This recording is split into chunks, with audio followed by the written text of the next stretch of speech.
The second part of the vision is he says this: you are the light of the world. A town or a city built on a hill cannot be hidden. Then he tells us something very similar to the part about not losing your saltiness. He says, you don't take a light or a lamp and cover it up. Its purpose is to give light. So it must be put on a stand so that it can give that light. Now, this is a reference in the original context. This is a reference to the city of Jerusalem, which is built on a hill. And as you approached it, you could see the lights that were in Jerusalem from a very long way away, especially in ancient times when there was no light pollution. A city on a hill cannot be hidden because there are lights in it and it's up high. What does it mean that we are the light of the world? It means several things, but most essentially it means truth. And we've talked about this many times. We talked about this in our Bible series. What is the Bible? We talked about this in our Matthew series. Part of the function of the church is to hold out the truth in the world like a lamp. Not like a club. We don't go up to people who disagree with us and club them with the truth. We simply hold the truth out there. When people believe things and say things that are completely at odds with the Bible, we don't worry about that. We simply believe and follow and continue to speak the truth. And we allow God to use that to change the world around us. We also don't hide it on purpose. We don't club people with it, but we don't hide it on purpose.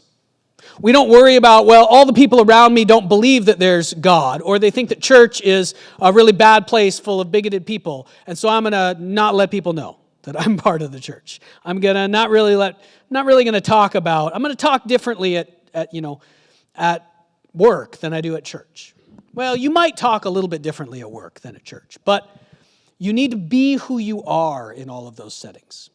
And when God provides opportunities, when people have questions about life, you are to bring the truth of the Word of God into those situations in very simple ways.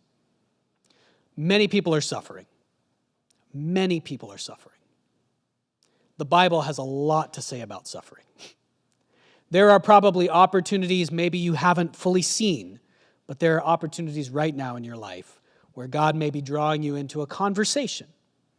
Be open to what that might look like, but where you can bring the Word of God into someone's life. All things work together for the good of those who believe, for the good of those who love God and are called according to His purpose. Somebody's suffering, you can bring the truth that if they will turn their life over to God and follow Him, all of that will turn out for their good in the end. That is a powerful, life-giving truth. It's like light to the world. We could go on and on about this. Many people are struggling with guilt. The Bible has a lot to say about forgiveness. You can be forgiven of anything, because of what Jesus has done. That's like light to the world. Okay, so this is the first vision we're going to look at today. The church is like salt and light. If you want to write in your notes, the church is called to be salt and light, preserving and illuminating the world. Doesn't that sound nice? Illuminating the world. Darkness cannot stand against light. What happens, you know that moment when you're in a pitch black room, maybe you just woke up and it's winter time and maybe somebody else in the room is still asleep and so you don't turn on the lights right away and you're fumbling around, right? Or maybe you just haven't found the light switch yet. What happens when you find that light switch? The darkness just is gone immediately. It's not like there's a battle, like the light starts to come on and the darkness fights with it and it struggles to illuminate the room. The room is just full of light and you can see. The darkness cannot stand against the light. It cannot. We are the light of the world. Bring the light.